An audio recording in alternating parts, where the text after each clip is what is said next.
એક ઋષિની ઝૂંપડી પાસે કોઈ એક મૃગ આવી ગયું ને પારધી દોડતો દોડતો આવ્યો કે અહીં મૃગ અહીંયા છે, હવે સાચું બોલે તો ઓલો શું કરે અને મારી નાખે, તો ત્યાં ખોટું પણ બોલવું પડે ઓલા મૃગની રક્ષા કરવા માટે. એટલે ક્યાં સત્ય ને ક્યાં અસત્ય, ક્યાં ધર્મ અધર્મ, એનો નિર્ણય કરવો બહુ મુશ્કેલ છે. એટલે મહાભારતમાં શાંતિ પર્વમાં જ લગભગ આ વાત આવે છે. દાદા ભીષ્મએ એમ કીધું કે યુધિષ્ઠિર મહાપુરુષ એન ગતઃ સહ પંથા. મહાપુરુષો પ્રેક્ટિકલ જીવનમાં જે માર્ગે જાયને જે કહે એ કરવું, એનું જ નામ ધર્મ છે. બાકી સમયોચિત ધર્મ અધર્મનો નિર્ણય કરવો મુશ્કેલ પડી જાય.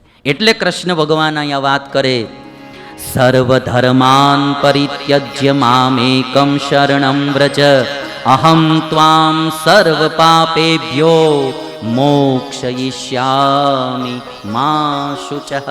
હે અર્જુન, તું બધા જ ધર્મો છોડીને મારે શરણે આવી જા, હું તને બધા જ પાપથી મુકાવી દઈશ, તું શોક કરીમાં.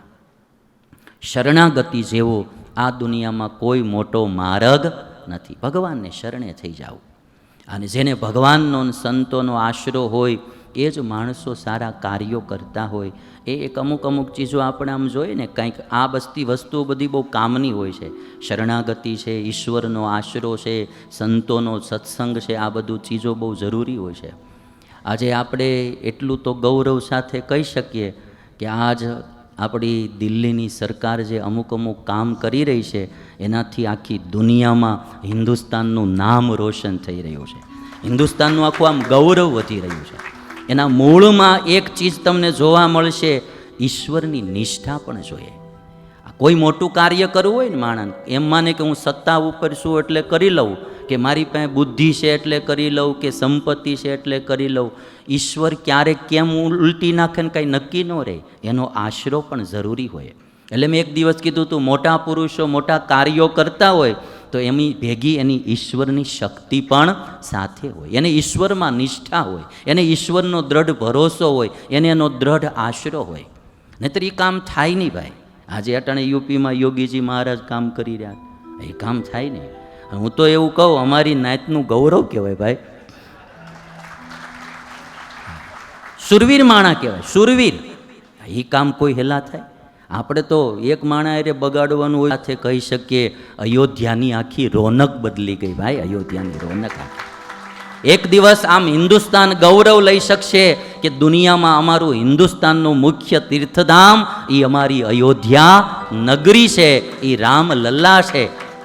અને એક ચીજ એમાંથી એ બી શીખવાની છે કે આમ તમે જો ને, કાંઈક સિદ્ધિ મેળવી હોય ને તપ તો રામની કરવું પડે છે ભાઈ. કેટલા વર્ષ ટેન્ટમાં રામ રહ્યા હે, પણ આજ આખા વિશ્વમાં નોંધ લેવાય એવું એનું મંદિર તૈયાર થશે.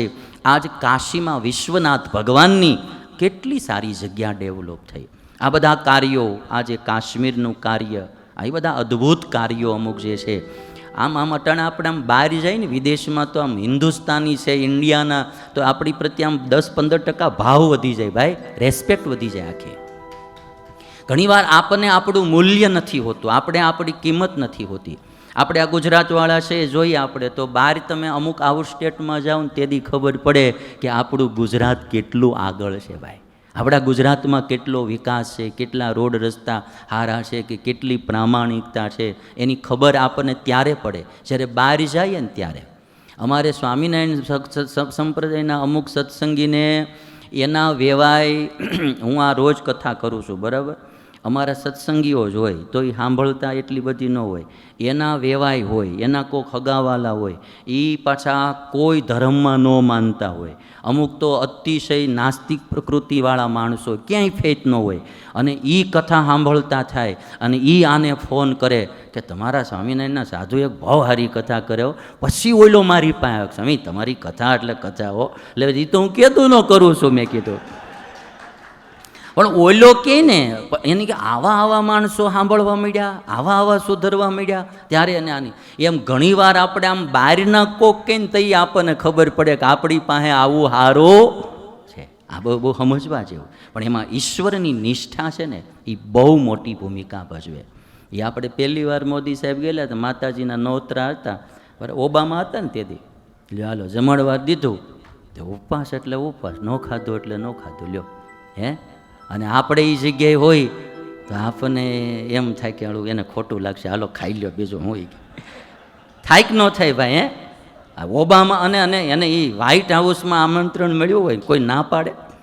ઘણા તો અમુક ખાલી એના ગ્રાહકને હાચવવા પિતા થઈ ગયા છે.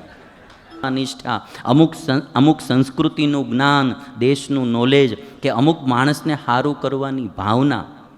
મારું તો આ તો હાલે નહીં. બાકી ઝાઝા દિલ્હીમાં આજે 500 જણા બેન, એમાં ઝાઝા કાંઈ વાહે ન હોય ને એવા બેહવા જોઈએ અહીંયા ઝાઝા. આગળ પાછળ કાંઈ ઉલાળ ધરાળ નો એવા બેહન તમારે 24 કલાક ટાઈમ એમાં આપે. જવાનું ક્યાં ભાઈ? હે 24 કલાક ટાઈમ.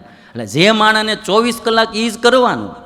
બાકી આ તમે યોગીજી જે છે યુપીમાં, એમાં જો એમના બેન એ એક નાની એવી ઇન્ટરવ્યૂ લે મીડિયાવાળા, તો પૂછે કે તમારા ભાઈ આજે યુપીના સીએમ છે, તો તમને, તો કે મારે કોઈ ઈચ્છા નથી, બસ મારો ભાઈ સમાજના હારા કામ કરાય એટલી જ મારી ઈચ્છા છે. એટલે આવા ખાનદાન માણસો જે છે એ દેશને આગળ લઈ જાય. એટલે કહેવાનું મારું કે ઈશ્વરની નિષ્ઠા એના વિના કાંઈ નથી. એટલે ભગવાને આ વાત કીધી, સર્વ ધર્માન પરિત્યજ્ય મામેકમ શરણમ વ્રજ. અને આ અર્જુનનું જોઉં ને આ ગીતામાં ભગવાન આ શ્લોક સંભળાવ્યો અને પછી ભગવાન ઉપર છોડી દીધું. ભગવાને બહુ બધું ધ્યાન રાખ્યું. ઈશ્વર અપને સાથ હૈ તો ડરને કી ક્યાં બાત હૈ. ઈશ્વર અપને સાથ હૈ તો ડર નહીં. મને આ અમુક કાર્યો, તમને કદાચ બી કલ્પના આવતી જ હશે, પણ મને એવું લાગે કે આજ જે અમુક કાર્યો હિન્દુસ્તાનમાં થઈ રહ્યા છે એ ઈશ્વર ભળ્યા વિના થાય નહીં. ઇમ્પોસિબલ કાર્યો હતા. વર્ષોથી જે લટકતી તલવારો હતી એ એના સોલ્યુશનો એકદમ શાંતિપૂર્ણ આવતા ગયા. એમાં ઈશ્વરની પણ શક્તિ ભળેલી હોય. અને આ અર્જુન આપણે બધા જાણીએ 7 અક્ષોહિણી સેના સામે દુર્યોધનને 11 અક્ષોહિણી સેના, એક ધુરંધર હામાં હતા. દાદા ભીષ્મની હામું લડવું એટલે ગુરુ દ્રોણ, કર્ણ, કોઈ સામાન્ય નહીં. આ બાજુના પક્ષમાં જો એક જ અર્જુન ધનુર્ધરમાં દેખાતો હતો. ભીમને હું મારવાનું હોય ગદા લઈને મારે, પણ કળનું કામ નહીં. હા, બાકી એક સમર્થ. દાદા ભીષ્મ તમે આમ જુઓ ને તો 10 દિવસ સુધી જે એણે યુદ્ધ કર્યું ને, હામું કોઈ ટકી જ ન શકે, એટલી શક્તિશાળી પુરુષ. એ તો એને પહેલાં કહી દીધું હતું દુર્યોધનને, હું 5 પાંડવમાંથી એક કોઈને મારીશ નહીં, નહીતર તો યુદ્ધ પહેલેથી પૂરું થઈ ગયું હોત ભાઈ. 18 દી હાલે જ નહીં, પહેલેથી પૂરું થઈ જાય કૌરવ પાંડવોનું તો. પણ એને નક્કી કરી દીધું હતું હું આમાંથી એક કોઈને મારીશ નહીં.